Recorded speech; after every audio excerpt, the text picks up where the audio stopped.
அறிவே மனம். உங்கள் உளவியல் சகோதரி எம்.எஸ்.கே. பிரியா. வேலைக்கு போக தோண மாட்டேங்குது. வேலை செய்ய பிடிக்கல. அப்போ இதுக்கெல்லாம் என்ன காரணம்? ஏன் இப்படியெல்லாம் நடக்குது? நம்மளுக்கு மட்டும் தான் இப்படி நடக்குதா? அப்படின்னு பார்த்தா இல்லவே இல்ல. 99% இந்த பிரச்சனை தான் இருக்குது. அதாவது ஆண்களா இருந்தாங்கன்னா வெளியில வேலைக்கு போக பிடிக்கல.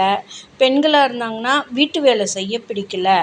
அப்போ இது ஏன் இப்படி வருதுன்னு நம்ம யோசிக்கிறத விட, நம்மள எப்படியெல்லாம் புதுப்பிச்சுக்கிட்டா நம்ம நல்லா இருக்குன்னு தான் யோசிக்கணும். அப்போ அன்றாட வேலை அப்படிங்கிறது நம்ம செய்யறது ஒரு வகை.